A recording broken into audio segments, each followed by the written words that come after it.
Welcome to the Texas Talks podcast. I'm your host, Brad Swale. Today, I'm speaking with Sharon McKinney. She is the executive director of the Texas Inmate Families Association, or TIFA. She teaches the new family workshop for families whose loved ones are entering the Texas Department of Criminal Justice and the Parole Workshop for families whose loved ones are approaching parole eligibility. Sharon, how are you? I'm doing great. How about you? I'm doing great. Doing real well. Thank you. I appreciate you coming on. I'm excited to talk to you. So, we can always start with the basics. I think that's probably the best place to go at the beginning, right? Sort of who you are and what TIFA does. Okay. So TIFA we're approaching our 30-year anniversary. So we were founded in 1995 from a set of brothers who had a brother incarcerated and knew nothing about the prison system. So they decided that they would start a support group for families who had someone incarcerated. So the brothers went and they had a meeting with Brad Livingston, who was the executive director over TDCJ at the time, and they formed a relationship. There wasn't anything like that out in the community. And that is how TIFA got started 30 years ago. Just two brothers had a brother incarcerated and needed support. They didn't know anything about the prison system. It was the first time the family had, come across anything prison-wise, and we grew from there. Yeah. I can only imagine that that's probably the most common scenario is that, I mean, I know that if, heaven forbid, someone from my family got incarcerated, I don't really know the first thing about it. I personally have never been incarcerated, thankfully, and not that I haven't done things that maybe, who knows, but yeah, that's got to be the most common thing. People just don't know where to begin. So are those brothers still involved? The brothers have since passed. Oh, okay. I'm sorry. As has the brother that was incarcerated. Okay. There is the mother is still alive, and she obviously she's not real active because she's elderly, but we still hear from her and she still supports the organization, so she's still around. Okay. And so what is it that y'all do exactly? I mean, I in the intro there, you teach the new family workshop and the parole workshop. So obviously there's some education going on. But certainly y'all do more than just those two workshops. We do. So our biggest part of our mission is education. So we hold monthly support meeting groups for families who have someone incarcerated across the state. At one time, we were up to 28 chapters. COVID really hurt the nonprofit world, and we lost meeting places. So we're down to about 11. So, but we're building back up, and what the families do is they can come to this meeting and they can be around other people who are going through the same thing that they are.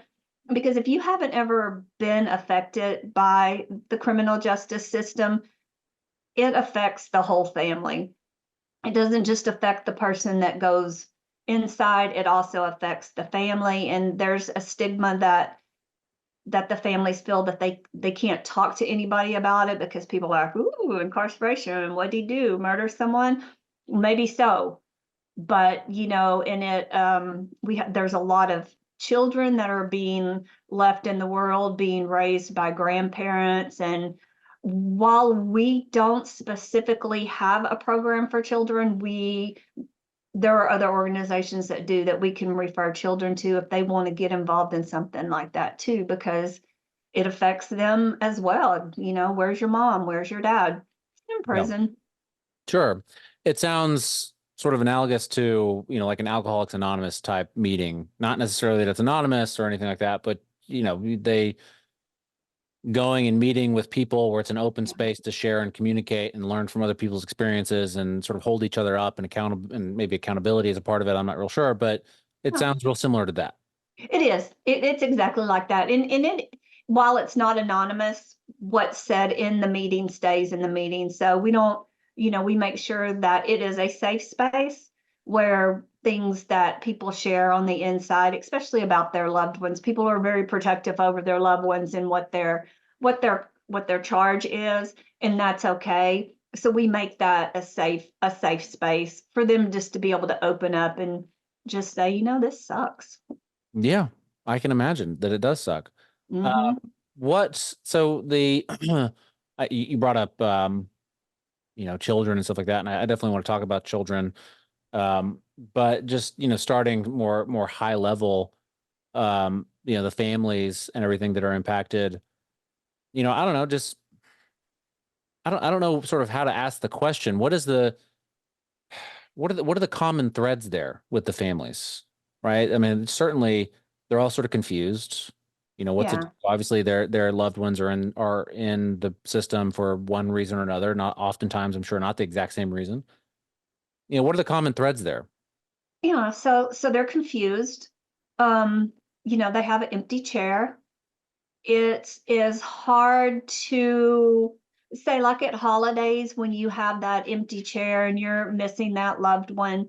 It is very, very hard, and especially for the children, because when the children move in with the grandparents, whether, elderly or mid-age, there's a loss of wages there. So currently, there's not a lot of help for families who have a loved one incarcerated as far as assistance with the children, other than government assistance that one would get with a low income family.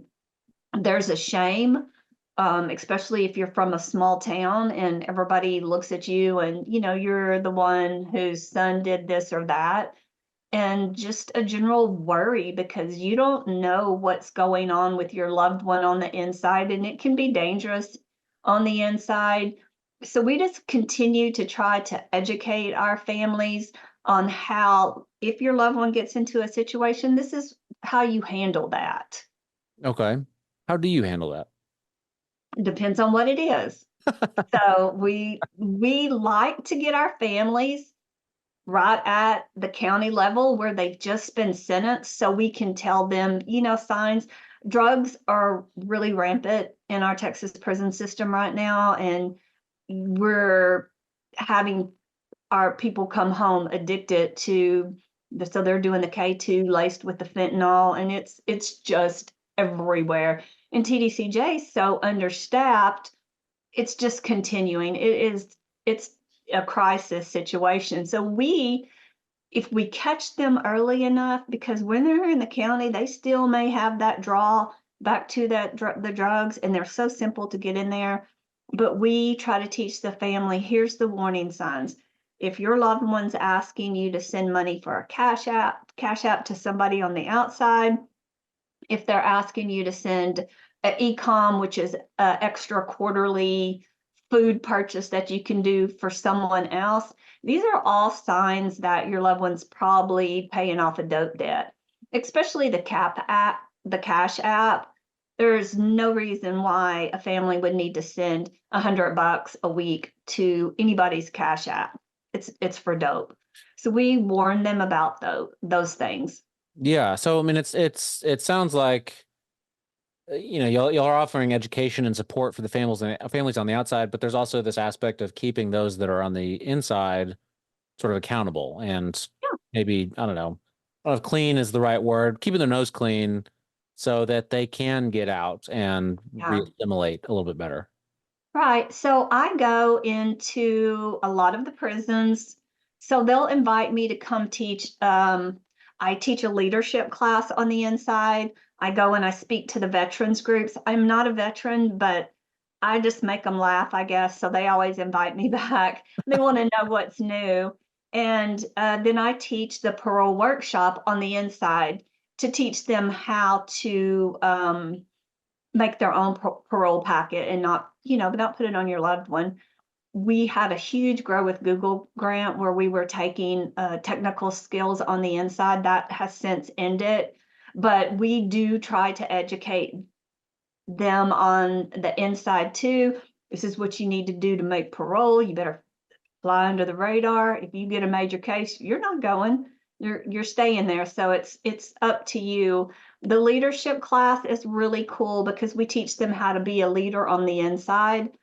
And TDC has what they call their field ministers that graduate from a bachelor's degree in theology, and they're placed on all the units to, help. The suicide rate is really high right now in TDC. So, anybody who comes in from the inside to offer education or give them information, it's always very, very helpful and very, very useful. So that's our piece that we do with them on the inside. So there's a lot that I want to ask you from all of that. You said that the suicide rate is very high right now. Um, Obviously that means that there's been times where it's been lower. Is Yeah. there any guess or theory, hypothesis as to why it's high right now? I think that we're not properly addressing the mental health issues. So from January to I think the 1st of April, there was 13 suicides. And while 13 doesn't sound like a huge number, it really is. It's pretty, Sure. yeah, and it's really sad. Um, I mean, the only thing that we can come up with is there's mental health issues. While you can get mental health help from on the inside, when people go in with a mental health issue, TDCJ has like a formulatory medication that they use, and if the medication that you're used to taking that worked for you on the outside, they don't have that, then they give you something else. And I know for a lot of people, especially the paranoid schizophrenics, the medication that they give them just does not work for them. Yeah. So maybe more mental health awareness. I know there is a suicide training class on the inside, but suicide's just it's really tricky. It's really, really hard to understand. Yeah. So on the drug issue, getting drugs into the prison, I mean, obviously I'm not totally naive. I know that Yeah. drugs get on the inside of prisons. I think that that's pretty well known, but it is well known, and Texas doesn't have exactly the most lax of drug policies. Why is it so easy? Because the TDCJ right now is about 7,500 officers short. Whoa. So they're short-staffed. So COVID really affected their officers too. So people left during COVID and, they have not been hired back. So we've seen some idling of units, which just means they've moved everybody out of the units to try to put where they don't need as many officers, but still the normal things that you get on the inside, like you get an hour of recreation a day, or you're supposed to. That doesn't happen for weeks or months at a time. So you have these people sitting inside doing absolutely nothing. We have the tablets now. So about a year and a half ago, they rolled out the tablets. Like an And that, iPad? like an iPad. Okay. Sure. Yeah, so they can rent, but again, it's a cost. So you have to buy the stamps to send mail home. You have to, if you want movies or premium music, you have to purchase a subscription, or you can purchase. I think someone said like a movie costs about $10, which is what we would probably pay here on the outside. But you have to remember, when you're on the inside, there's already minus one salary in that household. Sure. So it gets hard. Yeah. So in your bio on y'all's website, it says that you are system impacted. And there's no details on the website. This may be somewhat of a personal story, which makes sense that why it wouldn't be on the website. But can I ask you how you are system impacted, and what does that mean? Yeah, so what that means is that I have been incarcerated. I spent 7 years in TDCJ and I've been home since 2010.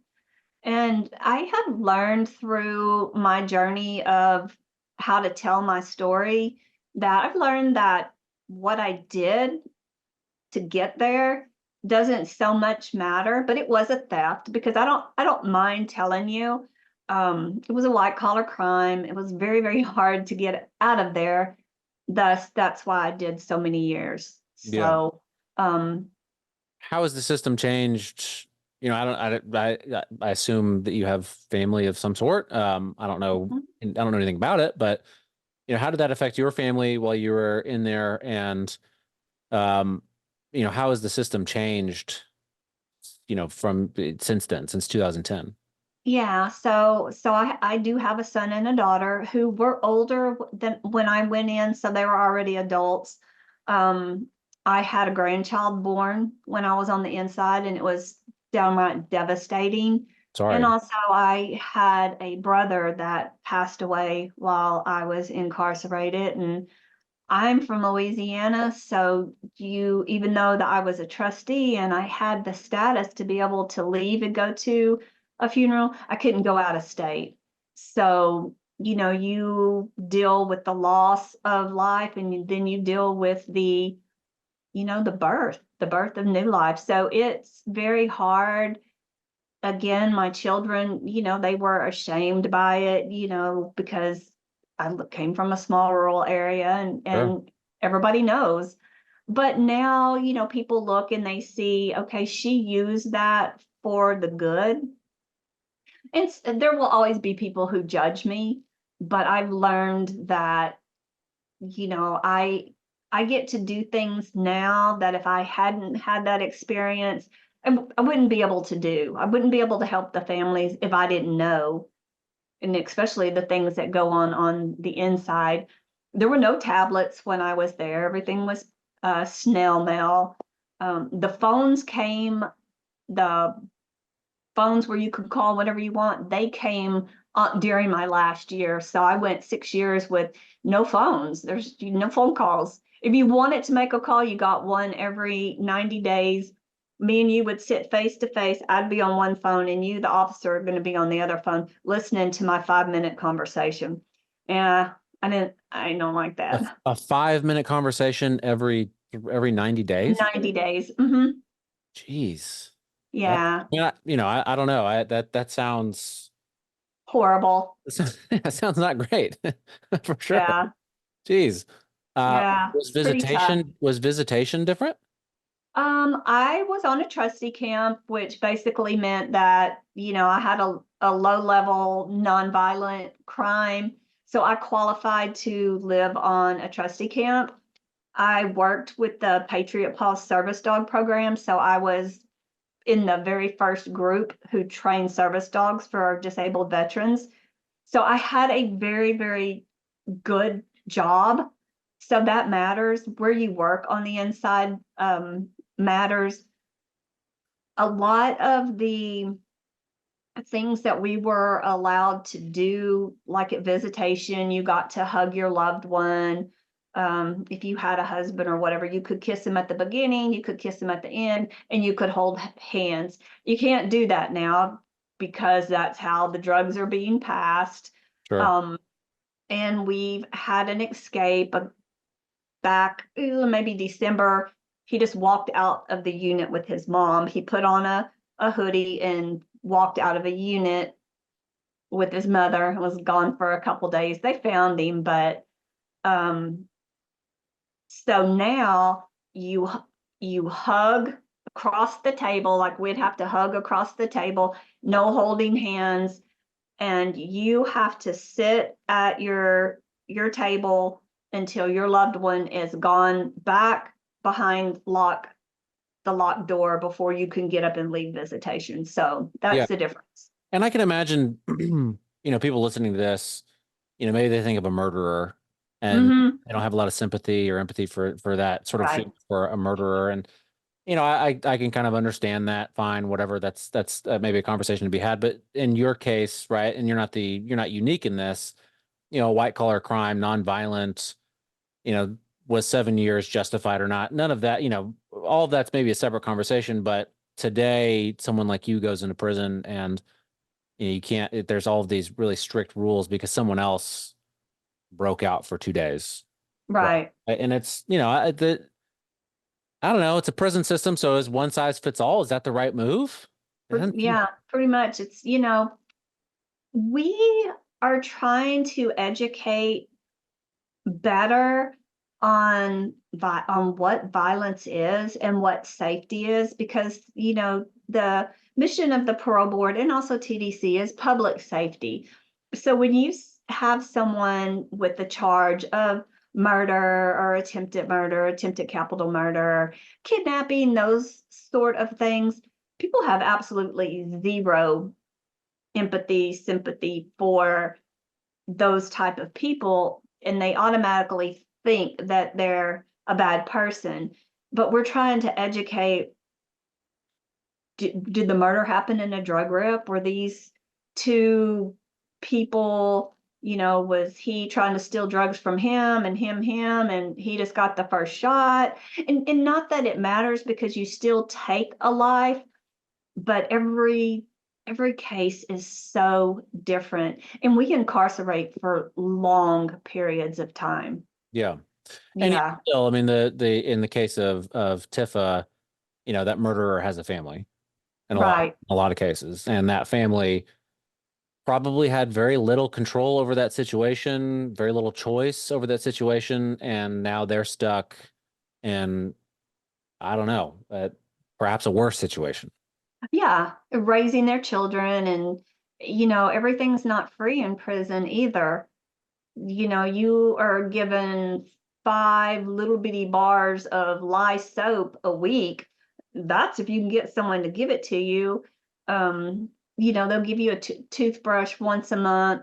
But if you want a fan, if you want a hot pot, like you can heat water and cook in, if you want anything from commissary, shoes, any of your like t-shirts, they do issue the men boxers. But if you don't want your boxers washed with, you know, 1,000 other people's boxers, Sure. we probably want to buy them. And they sell shorts for the heating towels, things like that. All of that you have to buy. All your hygiene, your shower shoes, none of those things are given to you. So that's an extra burden on a family to take care of them on the inside.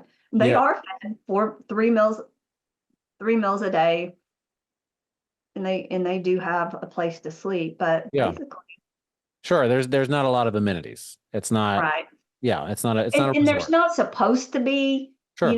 because it is prison, but it is definitely a burden on families who are already struggling with the loss of one salary. Yeah. No, you're not, I understand. You're not lamenting the fact Yeah. that it's not easy in prison. You're empathizing with the families on the outside that have to deal with that stuff. Right. That makes total sense. So, how are children impacted in all of this? I know that not every incarcerated person has a child, but, oftentimes, when they do, the child can be very young. Yeah. I'm a father. I can only imagine what that would mean for my children. Hopefully I Yeah. keep myself out of trouble. You You know, better. yeah, I'm just a podcaster. I think I'll stick I with it. think you're probably safe, unless you want to drink and drive, and that will get you there. No, So I don't. Not interested. That good. the drinking days are long behind me. Yeah. So how does their reality change? And what are the lifelong? I don't know if there's any data on this, but the lifelong impacts on their outcomes. Yeah. So there is a big percentage rate of children who has a parent incarcerated that they will become incarcerated. I would say it's like 7 out of 10. It's a very large number. There is a lot of data out there. I'm not specific on that number, but it Sure. is a huge number. And then you have the younger boys who look up to the father. That's their hero, and they want to be just like him. And Yeah. then you've got that school to prison pipeline. Just, they end up there. Daughter, when I was incarcerated, there was a mom and a daughter. We all came into TDC at the same time. And I remember an officer saying to that mom, you ought to be ashamed of yourself here with your daughter. It was a white collar crime too, some kind of eBay scam or something like that. But, Sure. I couldn't imagine my daughter being in prison. So, Yeah. and I'm sure my daughter felt the same way. I can't imagine my mom being in prison. And again, they have no one to talk to. They go to their sports events. They have an elderly grandparent coming up there to cheer them on, which is fantastic that they're not into the foster system, but there are so many kids that go into the foster system. Yeah. Many, many, many. And you have that same issue with the foster system and kids go into prison. I read something recently on the percentage of kids that were in foster care that end up in prison. So Yeah. Yeah. a big impact. My understanding is that's a difficult system to navigate. So does Tifa do, what kind of outreach does Tifa do for the children of those families? So we come school time, we have an organization that it's called the Unicorn Center out of San Antonio, and they put together backpacks for the kids. And we let our families get their school supplies backpack, and then we will take it, partner with the sheriff's department and all the underprivileged kids that are in that city where we have chapters.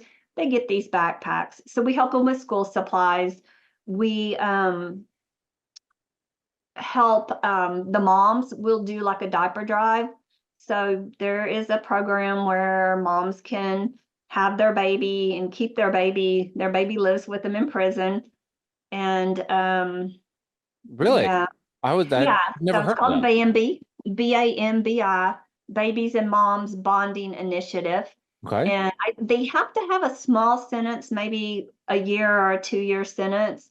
And obviously they need to be pregnant when they go in. But the ones that are selected for that program, the baby lives with them and they teach them how to, they teach them parenting skills.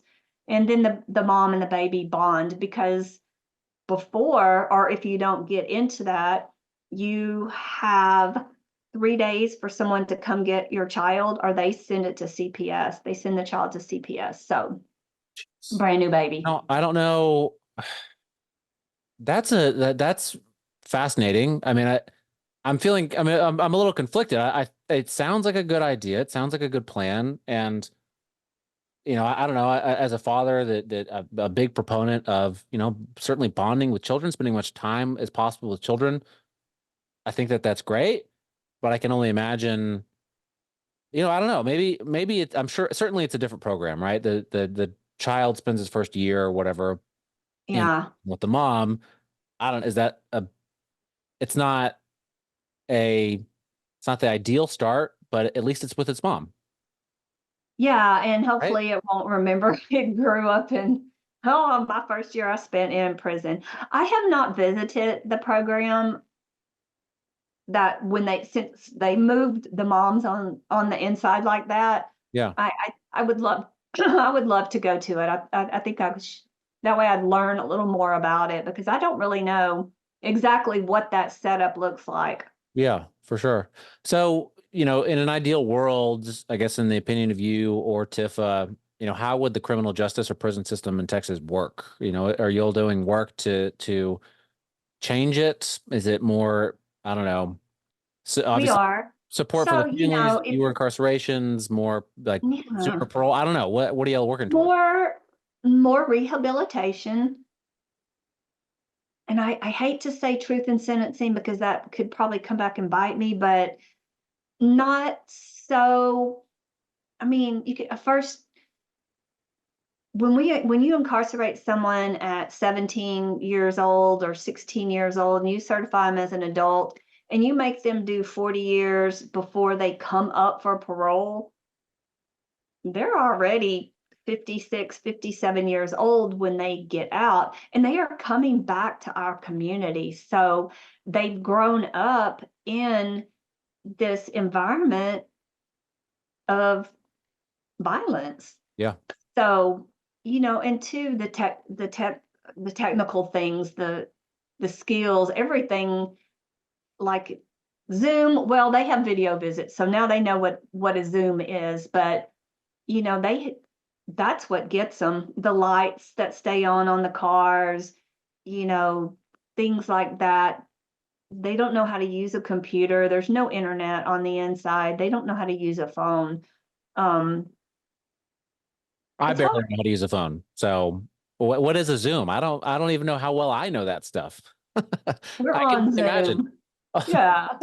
I can only imagine, if I'm not old enough for this, but I don't know if I was, see, I'm 38 now, so 20 years ago I go into prison and I get out today. God, the technology is wildly different from when I was a senior in high school. Yeah. And the jobs, the economy, everything is so different. So is there a lot of training and rehabilitation on the inside? Is it not focusing on the right things? Is it too little? Like what needs to change? They are getting there. I have to say, the Mr. Chris Carter, he's over TDCJ rehabilitative programs, and he is super amazing. So what he's doing is he's bringing in life coaches. They're putting them through a life coach class. They have peer educators. They have peer support people, recovery, anything that you can imagine that someone would need to have someone to talk to, just peer to peer. They're bringing them to all the units. So I've seen a whole bunch in the past year, and I think that is really making a difference on the inside. You have some of they call them tier walkers, and that's just because there's tiers, there's 3 layers sometimes in the cells. And so they walk the tiers, and they'll do suicide watch too. Yeah. They'll sit with someone who is suicidal, and they'll work them through it. And the peer to peer is working very well for Mr. Carter's program. So I have to commend him for that. He has done an amazing job. Yeah. So y'all are looking for more, and correct me if I'm wrong, it sounds like what Tifa would like to see is the rehabilitation, the training and stuff on the inside be, I guess, more geared towards modern society, keeping up with technology, that sort of stuff. Yes. Okay, that And I makes sense. do believe that they'll get there. Yeah. But again, they'll get to a place, and then someone will mess that up. You know, they can't turn them loose on the internet, because then you know what's going to happen. Yeah. So that would be a perfect world if they could have access, but they do have access to a podcast app. So they know what apps are now, because they have a Pando app that they do, like, can watch certain TED Talks. And a lot of previously incarcerated people will make like a TED Talk and come back on there. And I think it's really good for those on the inside to see someone on the outside that's done well. It makes them feel, I love visiting the girls. So, you know, it's hopeful for us. In our world in prison is different than the men's. The violence and the gangs are different. Yeah. So, Less violent or just different? less violent. Yeah. Okay. Yeah. Women form families. Women, they form relationships, where the men, they just beat each other up. Now women fight, but it's normally in that family component, family relationship that they've made on the inside. Sure. So, So, what are some of the success stories that Tifa has? Are there any that you'd like to highlight? I mean, it doesn't have to be, if there's recent ones, that's great. Big ones over the years. What sort of success stories have you? well, one huge success story is we were very instrumental in getting the phone call amount that you pay per phone call per minute dropped. I think we had got it dropped, or it helped. Other organizations helped too, but we were instrumental in getting it dropped from 26 cents a minute to 6 cents a minute. So it became a little more affordable. And we have for years been asking for tablets. Give them tablets, give them tablets. It's perfect babysitter. It'll help you out. It'll control the crime. And they told us year after year after year, it's not going to happen. It's not going to happen. Well, during COVID, we would have meetings with the administration of TDCJ, and we would say tablets, tablets, tablets. And they finally did it. They Yeah. finally got the tablets. And does the tablets and the phone calls, obviously the phone calls create opportunity for the families to communicate with their incarcerated loved one. Do the tablets do the same thing? Yeah, so they can make their phone call off the tablet. Oh, okay. Yeah. So they can sit on their bed, put their little headphones in, and they can make a phone call. They can send what's called an e-message, so like an email. Sure. So they somewhat know how to now go, they know how to go and punch different apps. And then now they know how to somewhat send an email, because they'll have to go into a contact, find that contact, and then they type out like an e-message and send it. Sure. Well, cool. So really it is kind of helping double, keeps them busy, and they can communicate off of it. No more fighting over the couple blue phones hanging on the wall, Yeah. and call from your tablet. There you go. So wrapping up here, I'm curious what sort of goals y'all have over the next year, if you have any goals at the 89th Texas legislature, Yes. what y'all might be working on, and Yeah. and then also how people can, I don't know, find y'all if they wanted to support. I don't know if you have any events coming up, stuff like that. We do. So we're coming into a legislative session. So our campaigns will be, we have always filed what's called the earned time credit bill. And what that bill is so in TDCJ, you have to work unless you're medically unassigned, you have to work, but we don't pay people to work, where most states pay a small wage to work. Texas doesn't. What Texas does is it gives you credit towards what they consider your parole eligibility, which Okay. is set by statute. So we have been trying, so if you have an aggravated or a 3G charge, so what's considered a violent charge, you don't earn this good time or work time. You do flat time. If you have a violent crime and you have a 50-year sentence, you do half of that, no matter what you do before you come up for parole. So they have nothing to lose. So we're trying to pass this bill for like diligent participation. If you behave, if you go to school, you go to work, or if you're medically unassigned because you can't work, that shouldn't affect you from getting it. But it will let you see parole at a sooner date. Okay. Not a whole lot, but a sooner date. But we are shot down every year from the victim advocate in Texas, because he does not like us. Sure. And so it's hard. We're going to do a bill on mental health. We haven't exactly got down exactly what that bill's going to be about, but maybe more mental health education, more mental health classes. Yeah. Help, easier access to talk to someone. So For sure. I mean, I can, I'm sure if I was incarcerated, I would like somebody to talk to, yeah. if possible. Yeah. Yeah. And someone that listens, someone that cares, and yeah. For sure.